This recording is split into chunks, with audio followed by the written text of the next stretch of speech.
Is it Florida specific? I mean, I think across the nation, Florida insurance has gone up, but it's heavily here in Florida because of this, from some of the fraud stuff. Yeah, one of the biggest stats, and this is from a couple years ago, but this kind of gives you an idea of where we were. You know, there was a point where anywhere from 78 to 80% of all home insurance litigation in the country was occurring in Florida.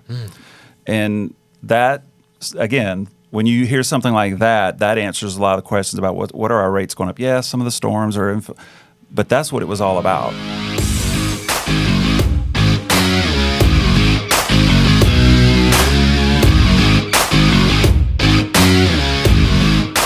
Hello, you beautiful people. Welcome to Tampa Bay Unlocked, the podcast where we dive into the dynamic world of real estate and business in the vibrant Tampa Bay area.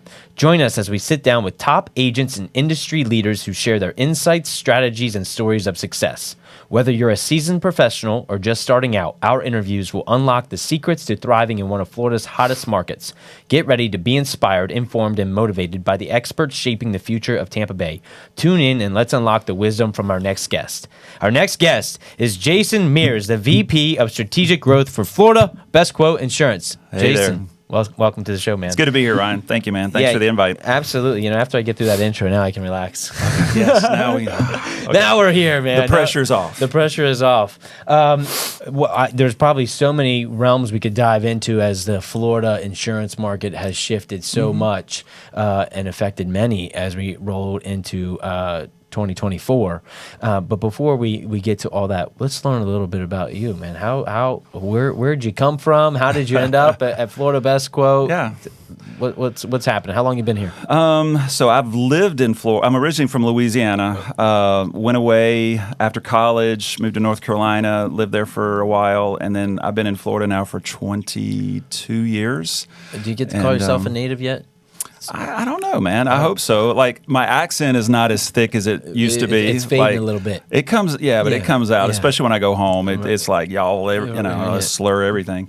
But no, man. I feel, I've enough to where I'm not scared of seeing an alligator right over there. It's like, oh, there's an alligator. Right. You know, so or hurricanes. It's like, hurricanes coming. Like we just had one this past weekend. We did. Yeah, we're filming this on August 9th. So whenever this comes out, we just had Debbie.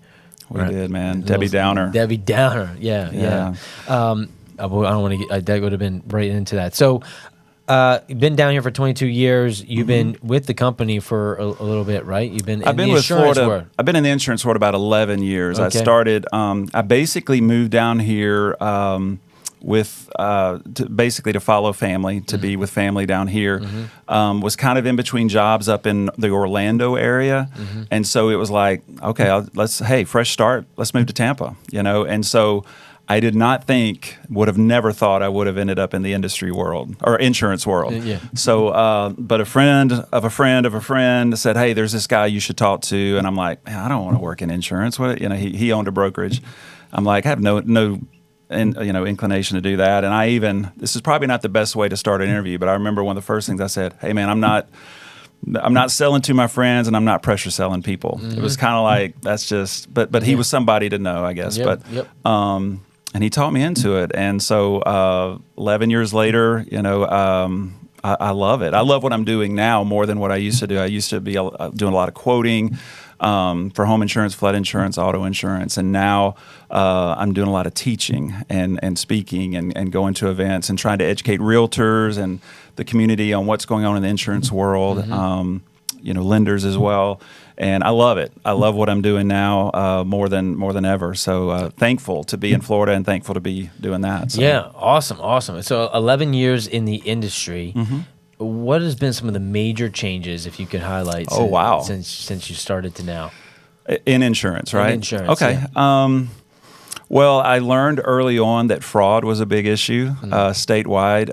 I can still remember about 8 years ago hearing how bad auto insurance fraud was in Florida, and that it was causing the rates just to skyrocket. That there were actually pockets of groups of people around the state, Miami-Dade area, Orlando area, a couple of counties north of us that I talked to an investigator, and his exact words, there's this group up in so-and-so, and they basically get off work and go stage accidents. And I'm like, wow, okay. So that was about 8 years ago. Whoa. And And then, shifting from that, what we were seeing with home insurance over the last 6 years, 5-6 years, there was a lot of fraud related to what was going on with roofs. Yes, let's talk about that, because that's huge. Well, that's caused, if people want to know why their rates are high and what's been going on over the last several years, some of it's to the storms. We'll give that some credit, but the majority of it has been linked to roofers working with lawyers, trying to get their roofs replaced for free, basically. And it's just a mentality that kind of was weird to me. And somebody gave me, I think, a good illustration. It was kind of like, on your car, when your tires wear down, you don't expect your insurance company to come wear your tires to replace your tires. Right. But there was a mentality, my roof's gotten old, maybe I can get a new roof from my insurance company. And so lawyers would come in, the roofer would basically show up at your house, knock on the door, I think I can get you a new roof. Right, you have some hail damage. Yeah, you got some hail damage. We don't know what storm it's from, but apparently you've got some hail damage. So let's, we'll make up I actually heard somebody, a client say, they said, we'll just make up a storm, is what the roofer actually told them. We'll make up a storm. And then basically you sign over the right to your claim to them. The insurance company handles it, and then you have not the insurance, the roofers and the lawyers. The legal team that's working with them can charge what were called multiplier fees at the time, and so the home insurance companies started telling us about this 4 or 5 years ago. They were just up in arms. They're like, we're paying out $100,000 on a roof claim. That the client is basically, the roof is $15,000, but $85,000 of it is going to lawyers, and so that was behind a lot of this early on. And again, the home insurance companies were letting us know that we got to talk to the legislature. This is ridiculous what's going on, and so they began to lose money. And so there was a period of time for about 4 or 5 years where the home insurance industry in Florida lost between $1.3 and $1.9 billion a year every year. And so for anyone out there that's listening that has a small business, if you're bleeding money, you make decisions. Some of them are hard decisions. And so as a result, we had a lot of companies leave the state. We had companies jack their rates up. We had companies say, we're not going to write in Hillsborough County or Pinellas County anymore. And it just blew up the entire industry, and it was hard. People were seeing their policies canceled and all of that. So a lot, because wasn't there something also to where the rating agencies that were rating the insurance companies was kind of pencil whipping some things too, and how liable, like because some companies went out of business because they couldn't stay afloat due to these things, but they were still getting good ratings from some of the raters. Yeah, there was a lot of talk about that, and as I went down a rabbit hole one day. Did you? Oh yeah, I was like, "What's going on here?" And I felt like an investigator. I'm like, "Okay, well, who's that company? Who's this? What's going on?" And I went down this whole trail to be like, "Oh, okay, that may be what's happening a little bit." Well, there definitely is something to that, because one of the things we used to say all the time is that we only work with A-rated companies. And then all of a sudden you turn around and some of those companies are leaving the state, and you're like, okay, and our explanation for that was the rates were too low. And we were seeing some companies, we were losing business to some companies that had just come into the state a few years ago. Their rates were ridiculously low compared to all the other companies. And we're like, okay, they're just trying to grab business, and just wait. And I would tell people, okay, if you're going to go to them, just wait a year and see what your rate does. And sure enough, their rates were doubling after that. So there's just a lot of chaos in the entire industry, and with the companies that were leaving, that were going bankrupt or dissolving, caused a lot of fear with a lot of people, and so it was just kind of a dark period for a lot of people. So. And is it Florida specific? I mean, I think across the nation, insurance has gone up, but it's heavily here in Florida because of this, some of the fraud stuff. Yeah, one of the biggest stats, and this is from a couple years ago, but this kind of gives you an idea of where we were. There was a point where anywhere from 78 to 80% of all home insurance litigation in the country was occurring in Florida. And that, again, when you hear something like that, that answers a lot of the questions about what are our rates going up? Yeah, some of the storms are, but that's what it was all about. And so my opinion was the legislature acted a little slow, because the home insurance companies they were up in arms years ago. But there was some legislation passed in 2022 that was passed to try to combat some of this. And thankfully, it has helped. And so, but it was going to take 2 or 3 years for it to really start seeing some stabilization. And the good news is now we're starting to see some of that stabilization. Even though some people might not feel it, there are a lot of factors out there that are showing that things are getting better. So, well, Jason, you say that, and then there's people that are saying, but my condo insurance just went up. Yeah. My HOA fees gone up 30% this year, and the board's telling me it's because of insurance costs. Yeah. So what's happening there? So there's two different things, right? So you have home insurance and then you have condo insurance. And those are almost two completely different animals right now. The home insurance industry, on the one hand, this year we saw 10 companies not take a rate increase. We saw 9 companies take a rate decrease. We're seeing companies come back into the market. We're seeing companies that we used to write with all the time, like a Frontline. All of a sudden, this past week, we're opening up all of Pinellas County, and we're opening up these zip codes, and we're not going to have age restrictions on the house anymore. We'll write any age home. A company like Olympus, who I think is has been one of the top companies in the state for a long time, saying just last week, or early this week, we're going to start offering an age discount. If you're 60 or older, you're going to get 10% off of your home insurance. So we're seeing companies start to take older roofs. Olympus was one of those companies that was really strict about the age of the roof, and now, okay, we'll give 25 for tile and 30 for metal, which that used to be the minimum, right? But they had gotten really tight. So we're seeing a lot of improvement on the home insurance side. The condo side has been, once that happened to the condo collapse in the Miami area, when that happened, that changed everything in the condo market if you have an older condo. So basically, once that occurred, the legislature said, we got to do something, right? What are we going to do? So basically, their reaction to that was, within a week's time, a bill was proposed. There were 80 amendments offered to it, and it was voted on and passed all within a week. And it basically did some good, but they had to come back less than a year later with something called a glitch bill to fix all the mess that they made with the first one, right? A glitch bill. They actually called it a glitch. There's a technical name for it, but it's lovingly called the glitch bill. Right. But what they initially did was, if you've got a condo that's 30 years or older, 3 stories or higher, and if it was within 3 miles of the coast, you had to get special inspections, milestone report. Yep. And then the glitch bill came along and said, no, forget that coastal thing. It's going to be all of them, right? And so now you're in a position, if you have a condo anywhere in the state of Florida that's 30 years or older, 3 stories or higher, anywhere, then you're subject to these milestone reports. And so the result of that, you got a lot of these associations haven't kept up with their reserves. Yep. And so it's been a perfect storm, right?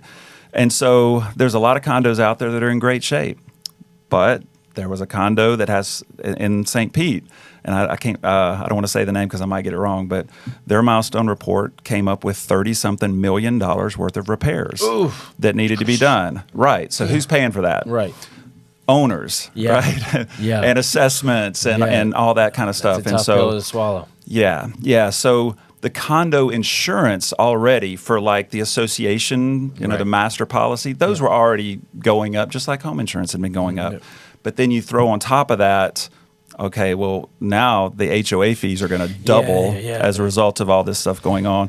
And so people can't afford it. And so sadly, I hear from realtors that are just like, I don't even want to touch any of these condos on the seller side or the buyer side. I mean, the supply has doubled from last year. Really? Yep. Yeah. And that's not a surprise. Days on market's way longer.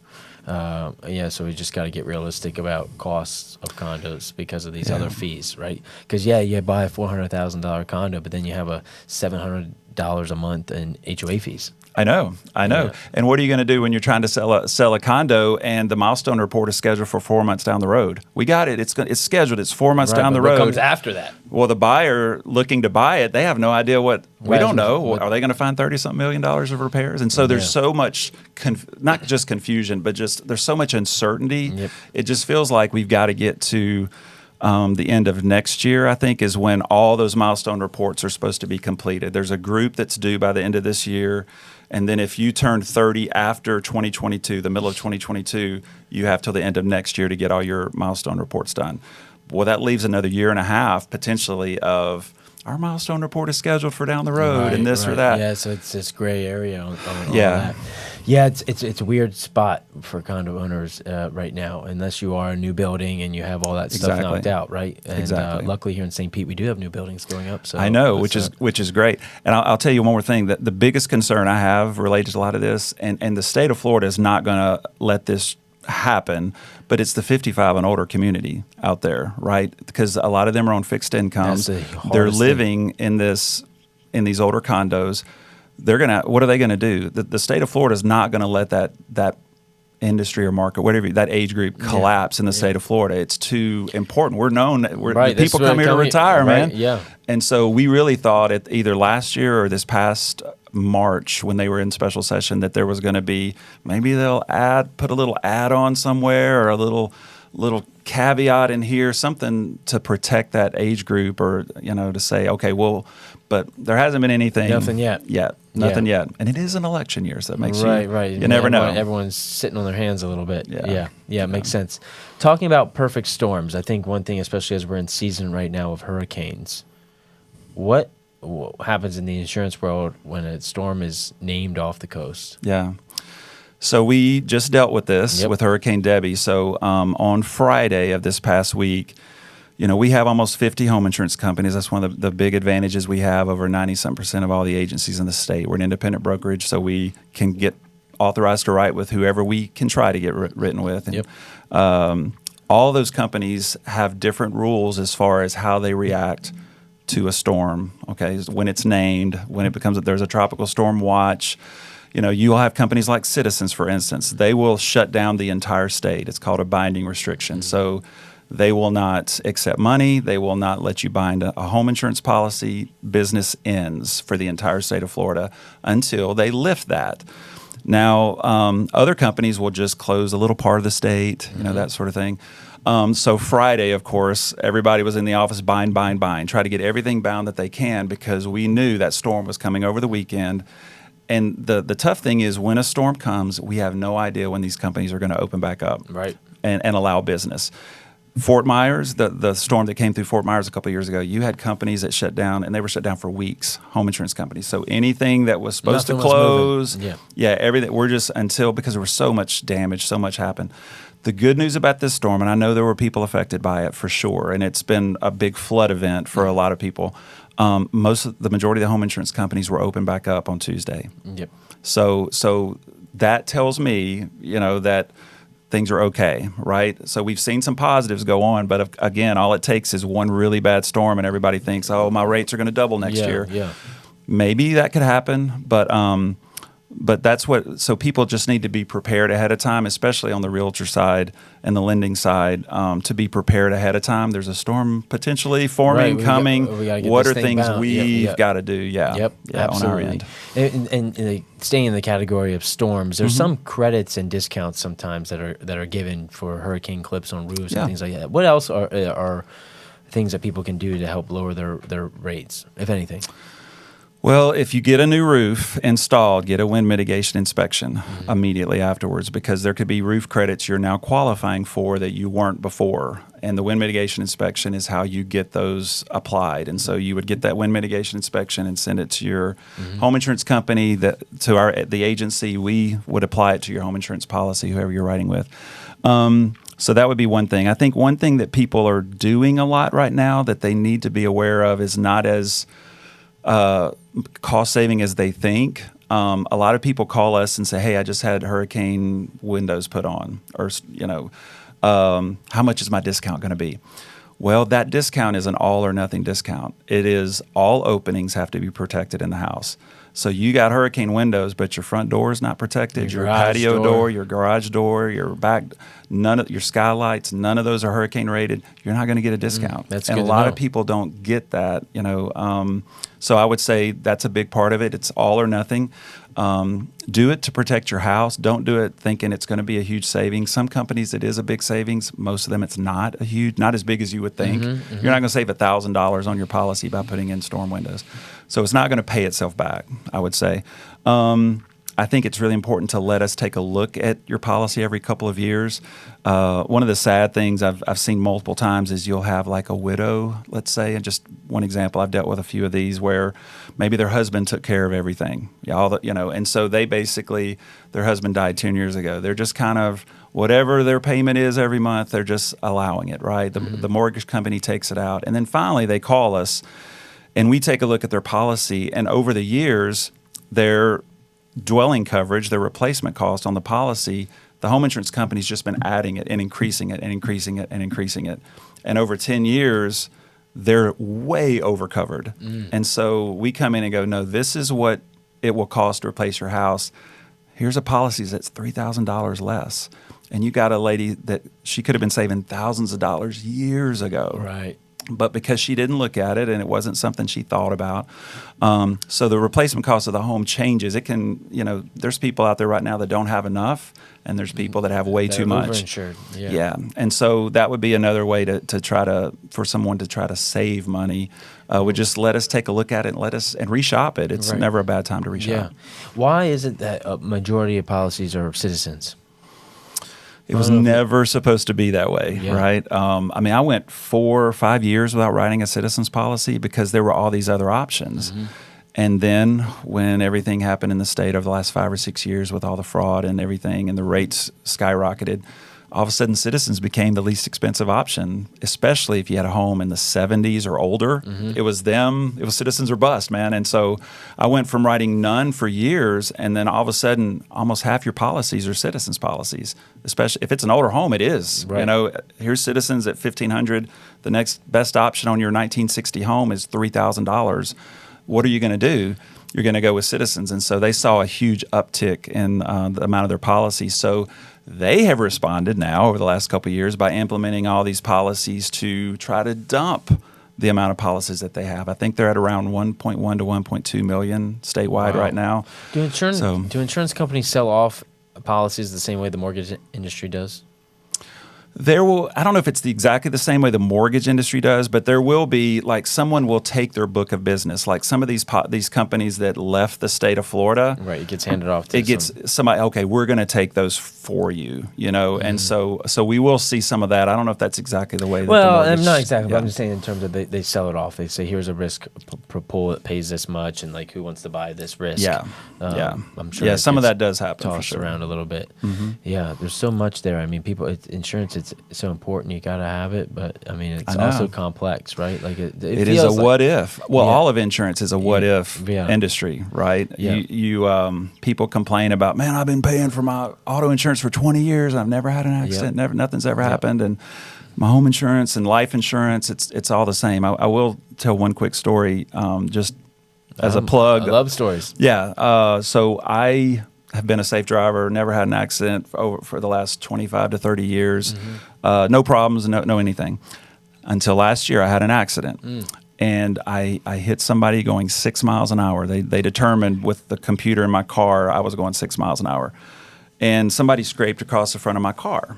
And so within a month, I found out I was being sued for $750,000 by that family because it was a high school senior and low income. And it just was like, he was driving a 2002 car, and everybody's been in the situation, but I was at a stop sign trying to turn left, and he was coming this way and had his blinker on, had his slowed down and was going to turn here and then changed his mind at the last minute.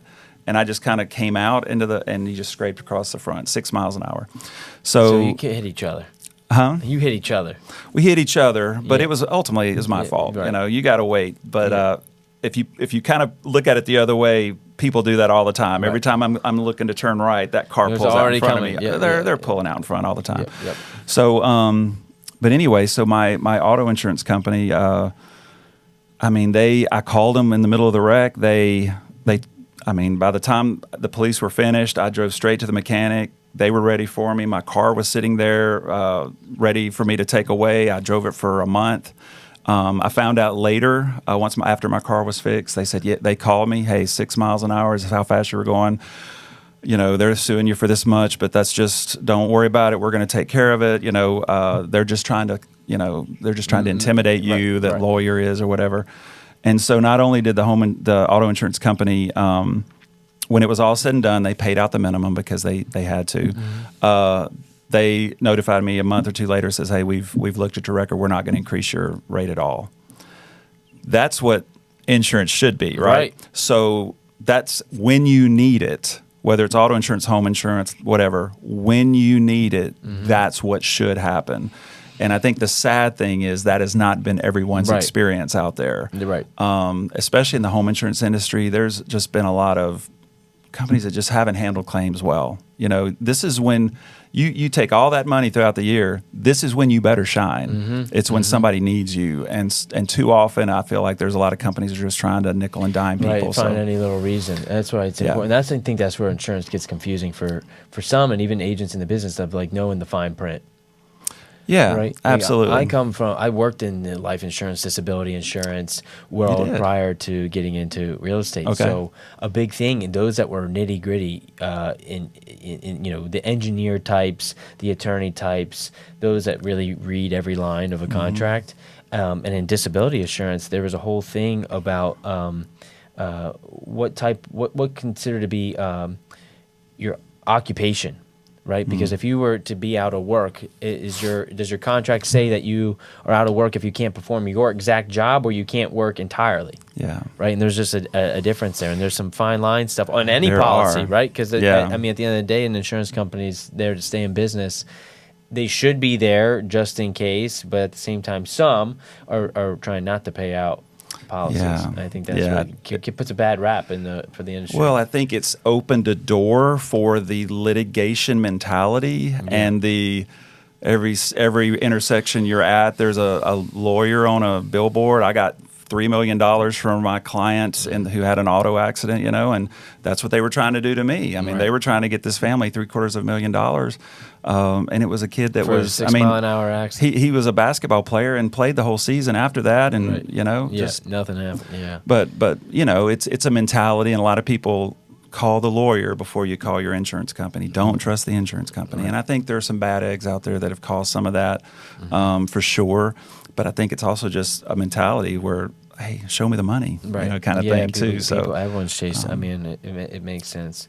What else is important for people to know? I mean, especially if we're talking to the industry right now, you got a group of agents that are listening to this, and they're looking to help their customers the best they can with insurance. Is there anything else that agents should be looking out for? Realtors, I would say, especially right now, I think.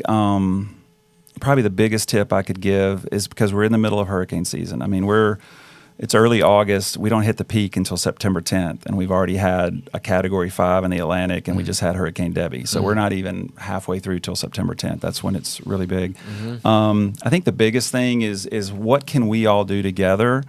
Because you've got all these buyers that are trying to buy these homes. You got sellers trying to sell their homes, and so you've got this contract period. And like we talked about earlier, hurricane pops up and a potential storm, and then everything is shutting down, and it can completely kill deals. Everything kind of falls apart last minute. You've got people staying in hotels because they were planning on moving in. I'm closing next week, and now I can't close for the next 2 or 3 weeks.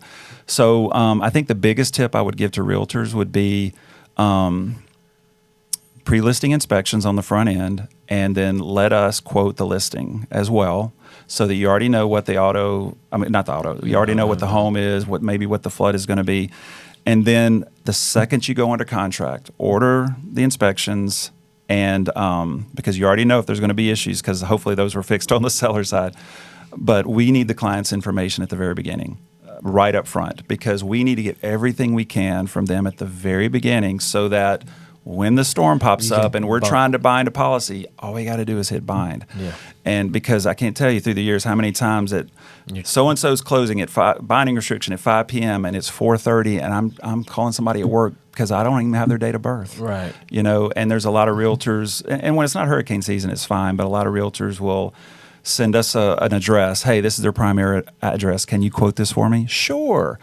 And then I don't hear another thing until the lender sends us a bind request, and that's the first time I've seen the person's name. That can't happen during hurricane season because we're trying to track. Deals. Yeah, Time man. kills So deals. I think there's just, make insurance part of the due diligence process at the very beginning, take care of all that so that all we're really waiting is for that binder. Everything else is taken care of. Yep. And so I would say that would probably be the biggest thing from just when they're working with a buyer or to encourage them, Fill get out that that form. insurance Yeah. done quick. It makes sense. Makes Yeah. sense. You mentioned flood, and we haven't touched that yet. Let's talk a little bit about flood Okay. insurance and things that are happening here in Pinellas County, Hillsborough. We got a lot of flood areas, and there were some recent changes now, right? If any part of your property is in a flood zone, your flood zone. Yeah. So And that not was based off of elevation. That's what I was really Right. getting into. So- So that's a change. there are some changes. Well, end of 2022 was the big change as far as for flood. The National Flood Insurance Program basically revamped how they rate homes, right? In the past, and you remember this as a realtor, you had to get an elevation certificate. It was just kind of required. You got to get an elevation certificate. And that ended in the end of 2022. And so they began to focus more on how close are you to the coast and how expensive is your home. It wasn't as much about size of your house, your elevation, what zone. Even the flood zone was not as big a deal and I understand where they were coming from, because in the past you could have a home 500 feet from the coast, but if it was in an AE flood zone, which is a moderate risk, you took that exact same house, moved it 10 miles inland with a pond in the backyard, the rates were basically the same. Crazy. And the NFIP said, no, we need to be more like the private flood market, rate every home for where it is specifically, every area for where it is.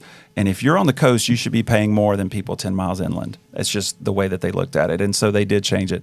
The flood zones did update over all these local counties over the last few years. All the flood zones were updated. It helped some areas. Some people went from a moderate flood zone to a low risk. So now their lender doesn't require it anymore. Hey, I don't have to have flood insurance. Yeah. We still recommend it, Right. but it's not required. Right.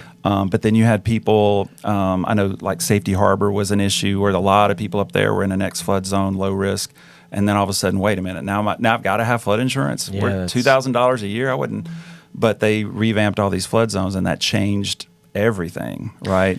And so that's been a big part of it. The revamp. And then what about the policy thing of there's a max of $250,000? Yeah. Let's talk about that a little bit, because that I feel like trips some people up and is a little confusing. Yeah, so the NFIP, National Flood Insurance Program, their maximum coverage is $250,000. It doesn't matter if that house has a replacement cost of $1 million. You're only getting $250,000 of coverage through the NFIP. You would have to get a supplemental policy to cover that balance, or if you need $750,000 more, you're going to have to get a secondary policy. Most people choose not to do that, right? Now, a lot of the private flood companies, and we write with, I think, 20 right now, hey, you want a $750,000 flood policy? Here you go. I mean, you'll be paying for it, but at least they have that extra coverage. But yeah, that's been a big point of confusion, I think, for a lot of people. And this brings up the whole issue that I don't understand with the NFIP, and nobody's ever really given me a good answer on this. If the coverage is the same, $250,000 is all they're going to offer, right? Then if I have a house with a dwelling coverage of $500,000 and a house with a dwelling coverage of $1 million, why is that $1 million house going to have higher flood insurance? And that's part of what they did. The more dwelling coverage you have, the more expensive your house is. But the higher payout's the same. The payout's the same. I've never really been given a good explanation of why that is. There is one, Jason. I don't know of I know one. you're not making those rules, but if we're sitting here just putting math to paper. Yeah. You're going to pay out the same. And the only explanation I can kind of come up with is, let's go back to Fort Myers. There was a lot of confusion, and this is where the whole is this covered under flood insurance, or is it covered under the hurricane portion of my policy? There was a lot of confusion about that because, okay, I'm flooding, but it was caused by a hurricane. Right. So who's paying out, right? Because flood insurance technically is rising water from outside of your house coming into your house. That's considered a flood.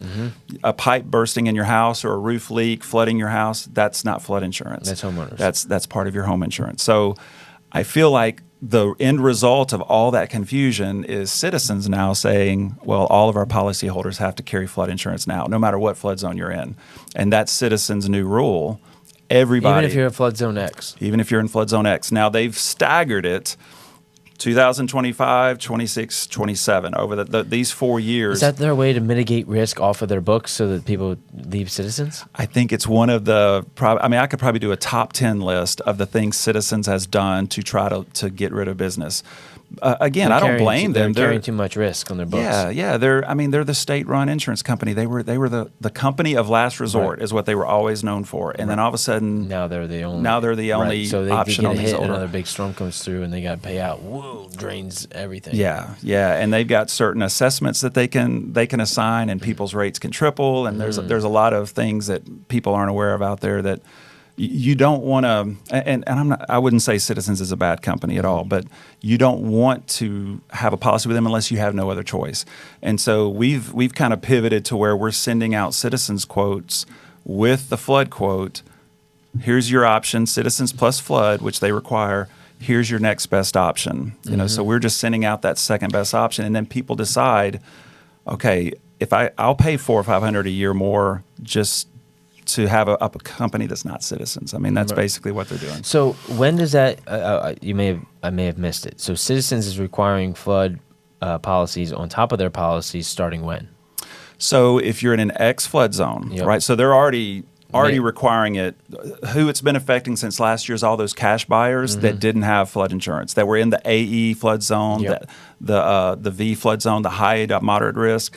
They didn't have a loan. Right. And so their lender would have required them to have flood insurance. They didn't have one. They paid cash, but they'll have homeowners insurance. With Citizens. Right. Yeah, they had home insurance with Citizens, and now they've all got to get flood insurance. So all those people have been dealing with that since last year. So the good thing that Citizens is doing, and I congratulate them a little bit on this, if they're going to make all those X-zone people get flood insurance, if you want to keep a Citizens home insurance policy, they are staggering them out. So over the next 3 years, as the lower your dwelling coverage is, I think next year it's $500,000. If you have $500,000 or less of dwelling coverage, you'll have to get flood insurance next year. 2026, it's $400,000, and then the year after that, it's the low end. So if you're sitting in a Citizens home and you've got $200,000 of dwelling coverage on your Citizens policy, you won't have to get flood insurance until January of 2027. Okay. So they're staggering it based on the value of your home. So the people that you would think would be able to afford it the least, flood insurance, it's the furthest out. Are the furthest out. Exactly. You got it. Because maybe they can come up with something else by then. Hopefully by then they'll have another option besides Citizens. Right. And we have started seeing some companies that have been more competitive with Citizens on the older homes. So I think some of that, Citizens are going to continue to go up because they want to lose business. And then other companies we're seeing are going to become more competitive. Race to the bottom. Right? Yeah. Right. Competition does that. I think competition is good, and so it's not good to have one company that has it all. Right? That has the majority, no. Competition keeps us innovative, keeps costs down, competition is good in every industry. That whole flood thing with the $250,000 same house, like $1 million home versus a $10 million home versus the $500, and the cost to be different. I honestly, as we're saying that, I'm like, well, they probably think the person who has the $10 million home can afford. Right? I hope I didn't just give you a rabbit hole to chase another rabbit hole. I know you're good at rabbit holes. Yeah, so. I'll venture down that one. But at the You'll call me in a week. I figured it out. No, but I don't think there is a good answer unless there is, and we're missing it. But at the same time, if you have a $5 million home on the water, depending on the cost of that policy, you might self-insure. Yeah. Right? Because if you're like, you're going to pay me $250 for what? What's that going to do? Right. I'm going to pay however much a year. You're going to weigh your options depending on your risk tolerance. Yeah, I know a lot of people look at flood insurance as, especially if you've got a block home, they look at that differently as if you've got a wood frame home. Oh, for sure. Hey, I'm in a block home. If I get a foot of water in here, what sheetrock and flooring. Right. I'm good, man. That's moving on. Yeah, $250,000, whatever. But it's a lot of those non-block homes. And it's the ones on the coast that are going to be susceptible to storm surge that are going to be in the most trouble in certain situations. And you saw that in Fort Myers. You had, depending on which article you read, it's anywhere from around 25 to 30% of all those homes that filed flood claims were in X-flood zones. And so I think, and I'll just pivot real quick on this, to encourage your realtors, and I've mentioned this, I think, in a class before here, but it's really important for realtors the language they use with their clients when it comes to flood insurance. Don't ever say a home is not in a flood zone. because X is a flood zone. It's just a low enough risk It doesn't where it require- doesn't require a lender to require it from you. But it's still an X flood zone. The whole state is in a flood zone. It's just how big a risk are you in? What are you in the 100-year Yes. floodplain? All So that? yeah, and so an X flood zone is a flood zone because there's something that happens in a person's mind when they hear, "Hey, you're not in a flood zone." They're never going to flood. I'm never going to flood. Right. And then the other thing is, don't ever tell your client, tell them that flood insurance is not required. Don't ever tell them you don't need flood insurance. Right. And I hear that all the time. That's a huge difference. It is. The words we use matter. Yeah, because if you tell somebody, "Hey, you're not in a flood zone, you don't need flood insurance, yay, we can close," that person floods 2 years later. Their realtor told them they didn't need it. I didn't need it. You told me I didn't need it. Yeah. You told me I wasn't even in a flood zone, right? So the wording is really, really important. Everyone's in a flood zone. You're just in a low enough risk where it's not required. Flood insurance is not required, but we still recommend it. We're constantly trying to quote X flood zones with people because it's best for them. And if it's a low enough cost, $400, $500, $600 a year, then it's something they should at least consider and go in with their eyes wide open and not deceived. At least then as a agent and a consultant, then that you educated and they turned it down. You can sleep better at night. Exactly. That's what it's all about. I just need to sleep good at night, Jason. That's it. I know. Well, one of the words that gets used with realtors all the time is disclose, disclose, disclose, Yes, right? So yes. I hear that a lot with all the with the lawsuit stuff, the NAR settlement, and with on the selling side, with anything going on. You got to disclose it. You got to disclose it. And I think that's going to be same thing all the way around.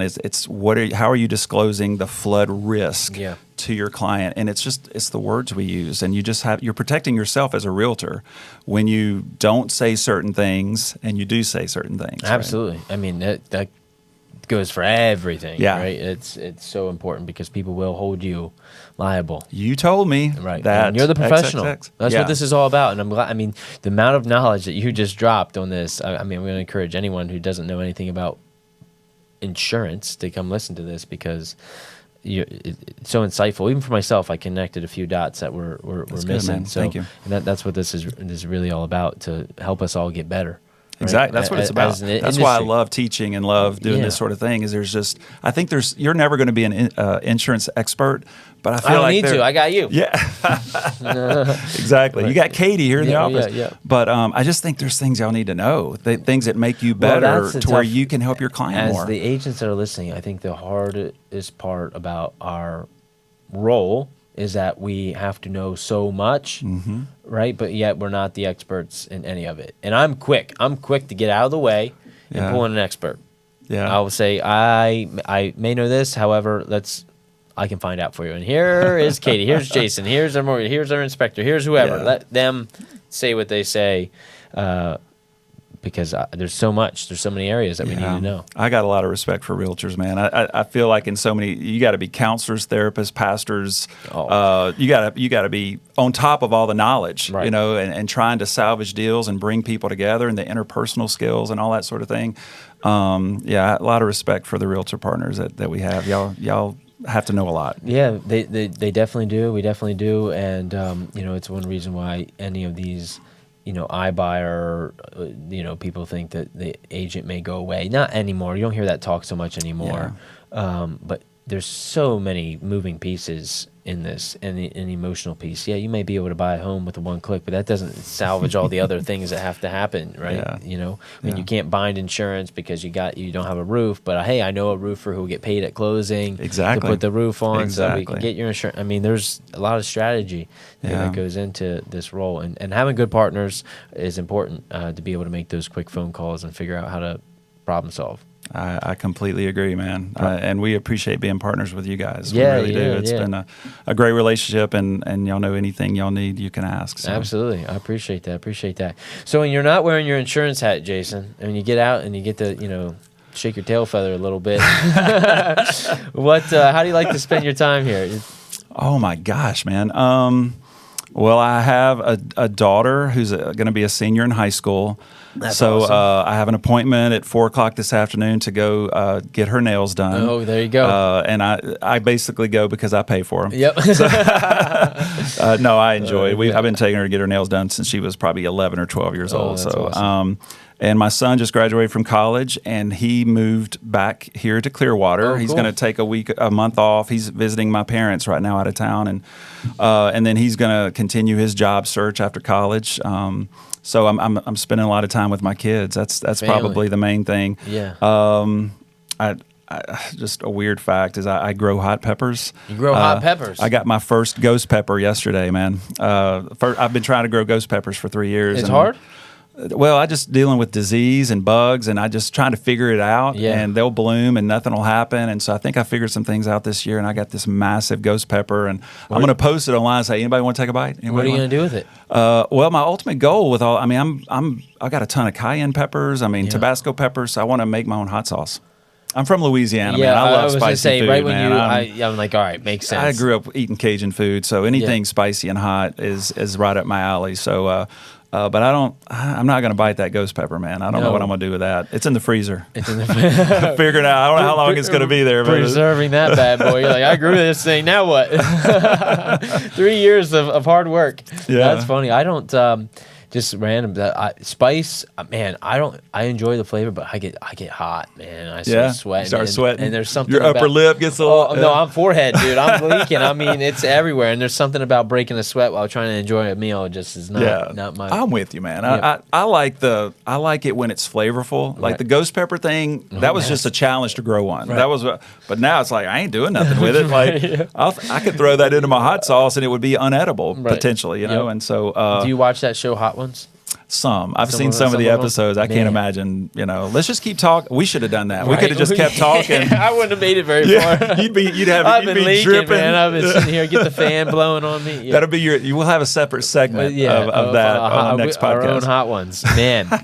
That show is wild. Those people. I mean, yeah. I don't know. I can't imagine trying to think and while you're dying on the inside. And you can see the people are dying. Oh, yeah, they're dying, bad, man. Bad. That is true. What? Yeah, I guess I mean, just being from Louisiana, I guess the hot sauce thing. That's cool though. I think you know what? I bet you St. Pete, the greater Tampa Bay area, could use a new hot sauce from local. So you might be onto something. I'm going to try to make something. Make my first. I just want to make a bottle and see how good it is, and then if it's good, then maybe do something with it. But I mean, it's really. I'm just thinking of it for me for right now. So, yeah. It's just kind of. I enjoy. Somebody gave me the idea. Actually, I was in I don't know if y'all know this, but if you go into Home Depot or Lowe's and you go over there where they have all the spearmint and the oregano and all that, they have tons of hot pepper plants over there. Ghost pepper, Carolina Reapers, Tabasco, you can grow your own plants, grow your own peppers just for fun. So I've been trying to do that the last couple of years, and I haven't. This is the first year I feel like I've been more successful. Finally, it took me 3 years to figure it out. So, right. Yeah, well, that's cool. It's a lot of fun. That's cool. That's a cool project. I think that's important in this industry. That's one thing I like to talk about. Monica Crawford and I had an amazing conversation about that, of balance in this industry and how does your business feel, right? Because it can work you instead of you working it. Yeah. Right? And so it's no doubt. It's good to have outlets, and this is the reminder for everyone listening to have an outlet other than real estate. Yeah. Even though some of us are incredibly passionate about it, and that's what gets us going. But burnout's a real thing. No pun intended with the hot peppers, but we got to watch and be cautious of that. And so it's good to not have to carry all the weight and knowledge of all these things, and to have great professionals like yourself. Yeah, and you mentioned the burnout thing, but I think that's important in the sense that and I feel like I'm a good example of that in a way. It's like people need to be working where they're passionate and where they're good at what they're doing and they enjoy it, right? And so I felt a little bit of that burnout sitting in front of a computer for 8 to 10 years, every day, and being able to not, and I wasn't using a lot of those gifts and talents. I felt like I had worked on, and some were God-given, and some were just passions of mine. And so now that I'm able to use those a lot more, I mean, life is more joyful, happier, and because you're doing something that you're really, really enjoying. And so we're making that as really working on that with our company. Like, okay, we're not just giving roles out. Hey, congratulations, here's your new role. It's more of what are people really good at, and what because if they're passionate about it and talented in it and love it, they're going to be more productive. And I think that's just a good rule of thumb for all of us. 1,000%. It's like if you couldn't do podcasts, man. No, we talked about that ahead of time. It'd be something would be missing. I never knew I needed it until it was here, and now it's like, yep, this is a thing. Yeah, it's an outlet. Yeah, it's an outlet. It's a connection. And you're good piece. at it. Well, I appreciate that. Yeah, no, you're a great guest as well. Well spoken. Yeah, it's just fun to dive. I'm such a thinker, you know, and I pay attention to my own thoughts and mind. So to connect with another's is always interesting to me. I like to dive into different categories of stuff. So yeah, it's a lot of fun. So I appreciate you sharing this knowledge. Believe it or not, we're almost at an hour. Are we really? Yeah, I think so. Okay. I mean, we started a little bit after, man. but yeah. If we gone 30 minutes, that means I didn't do my job. So No, we're over that for sure. I mean, time flies when you're having fun. I mean, it's been a great conversation. I mean, there's so many things to recap, to go back over this episode. I think we did a great job of a gamut to, if someone's brand new listening to this, to experienced. You dropped a lot of knowledge today. Thank you, man. And, so I appreciate that. It's always fun. If people are still with us, Jason, I always ask our guest to comment. What should they comment below? One word for the real OGs that are here, that are still listening, right? Because they've been with us for 40, 50 some minutes. What's one word that they should comment below? Oh gosh, fire. I don't know. Fire. Because this podcast is on fire. We're thinking about our mouse getting on fire. About them ghost peppers. Yeah. Comment fire below. If you're still with Jason and I, we'll know who's really here. Yeah. Where can they get in touch with you or Katie? What's the best way to reach out? Well, our website, floridabestquote.com. I do try to do a lot of social media stuff. So I would say if you're on TikTok or Instagram, Florida Insurance Tips is my handle. So I try to drop knowledge on there about little things going on. Cool. So I'd say those would probably be the two biggest ways. Okay. You heard it here, folks. Check them out. Jason Mears, Florida Best Quote. Thank you, Jason. Appreciate you. It's been a pleasure. If you're still with us, comment fire below, comment, like, share, tell a friend, share the knowledge. This is good stuff. And we'll see you on the next one. Yeah, man. That was good. That was killer.